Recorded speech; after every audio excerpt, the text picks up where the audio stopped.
Sup, y'all? Your boy is back, and I have been hesitant and dreading, no pun intended, but I've been hesitant and dreading to make this video about my Pittsburgh Steelers, especially with the 27-17 loss to the Cincinnati Bengals last night. And because when the Steelers were riding an 11-game win streak, I was just like all the other Steelers fans around the world. I was clicking my heels, bragging, doing the TikTok dances, singing the gospel, preaching to the heavens about how we're going to go to the Super Bowl.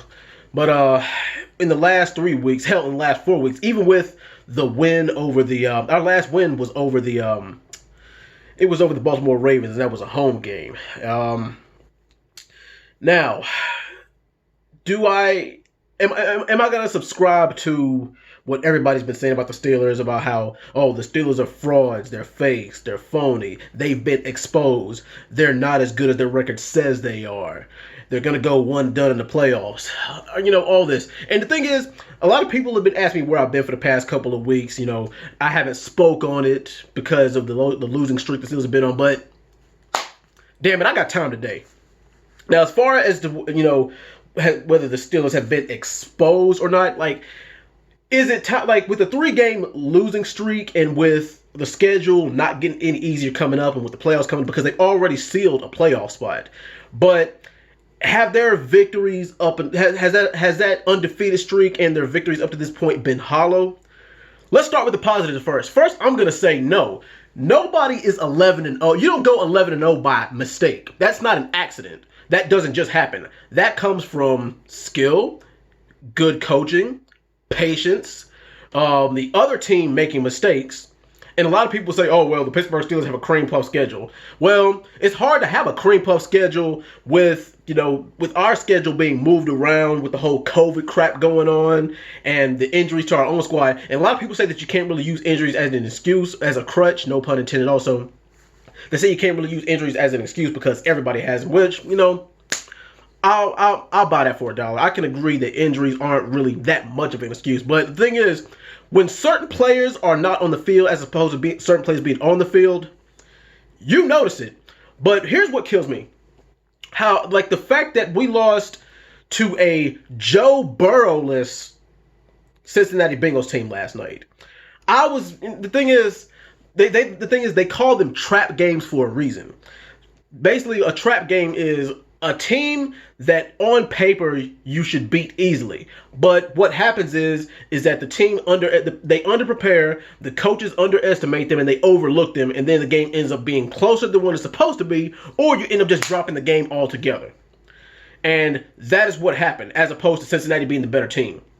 And shout out to the Cincinnati Bengals, because they did their job and they put in the work they were supposed to. Now, for the Steelers' losing streak, who is to blame? I mean, because there's penalties, of course. There was actually 2 blatant pass interference penalties last night against the Bengals. But are the pass interference calls contributed? Did it contribute to our loss? Yes. Is it the main reason why we've lost and have been losing games lately? No, it's not. It is completely on the coaching staff and the players. Now, Ben Roethlisberger, I don't know what's going on with you mentally or physically, because you were playing great. You really were playing great. Even in the games where we were close, at least you weren't turning the ball over. Because late in the last couple of games, he's been throwing these little short screen passes, these little quick slants, get rid of the ball quick to avoid a sack. Like I said, I don't know if he's playing injured or what, but a lot of teams, defensive coordinators, they key in on that, and they will exploit your weaknesses because they see that the Steelers' offense in the past 3 or 4 weeks has not changed. They're like, hey, they do pass, and then maybe like a 2 or 3 yard run play. I'm gonna get to the run game in a second. But yes, I don't know why we're avoiding the deep ball. Well, one reason why we're avoiding the deep ball is because, 1, our players are dropping passes, and 2, Chase Claypool he's pretty much our best wide receiver this year, but he's getting double teamed and he can't do it all himself. And Chase Claypool is 6'5", 235 pounds, and he's being double teamed down the field. And he has drawn a lot of pass interference penalties because a lot of people can't cover him one-on-one, which would make a hell of a lot of sense.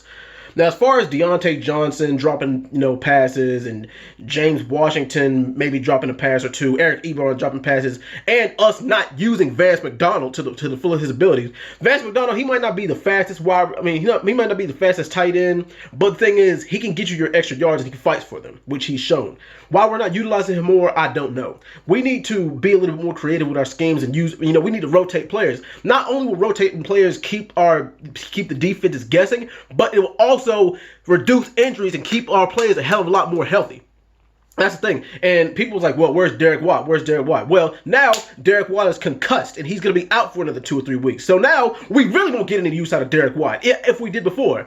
Now, as far as the running game, James Conner, I love you to death, but you're going to be demoted. If you're a Pittsburgh Steeler at all next year, you're going to be demoted to second or third string. Me, I love Anthony McFarland. I like to see what he can do more. I really do feel like, it will be more beneficial to us if we start Benny Snell. But it doesn't matter who the hell we start if our offensive line cannot block and we can't get our running game going. Because the running game is only as good as the offensive line. Because they need to open up those holes so that way he can actually run. Because there's talented running backs. Even look at Le'Veon Bell.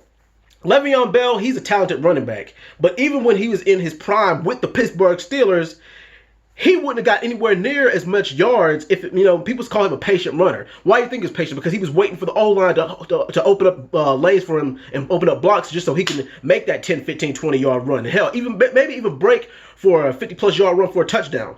But yeah, the O-line, the running game is only going to be as good as the O-line. Our O-line is banged up. But, it's on them. It's on our running backs to make those plays. Now, our defense.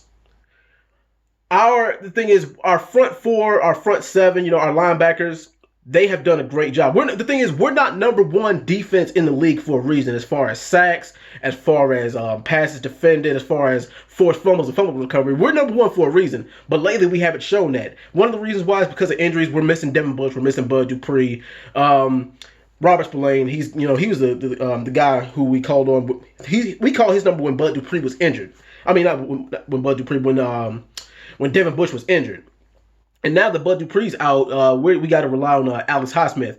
And see, the thing, if it's one thing the Pittsburgh Steelers are good at, is they know how to draft. On defense, they know how to draft linebackers, and on offense, they know how to draft wide receivers. So I will give them that. But also, Minkah Fitzpatrick, I love you to death, but he'll make his plays. But thing is, a lot of people, a lot of coaches and a lot of offensive coordinators, they know not to throw his way because he will block and defend the pass. So they're throwing to the weak side of the secondary. So, and the thing is, he can only clear 15, 20 yards laterally so quick. And it didn't help that Joe Hayden was injured. He was out with a concussion for 3 weeks. And Terrell Edmonds, he's good, but he's inconsistent. And we have to alternate between Mike Hilton and Robert Golden, and let's see, there's another one, number 22. You guys know who I'm talking about. I'll think of his name in a second, but whatever. You guys know who I'm talking about. But yeah, the thing is, we have holes in our secondary because we're just getting beat. We're getting beat deep. But the thing is, would you rather for us to get beat deep, or would you rather for us to draw a flag or a penalty? I actually would rather for us to draw a flag or a penalty than for the wide receivers just to flat out beat our secondary. And like I said, our front four and front seven, the only reason why, they're still making plays when they count. TJ Watt is still a monster. But, we do need that 1-2 punch with him and Bud Dupree. That's what hurt the most with us. But now, the question of the day. With the Steelers now being in the third seed in the AFC, and with us having a home game against a very capable Indianapolis Colts team, and then us having a season finale against a Browns team that's hot right now, should we panic or should we just calm down?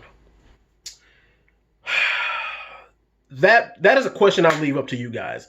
I can't really answer that question right now because, one, because of the frustration, and two, because they actually got some time to rest now. And they got 6 days of rest, so we'll see them on Sunday. But anyway, that's all I pretty much had to say. That's what I had to get off my chest. You guys let me know what you think in the comments, and I will respond to all of them.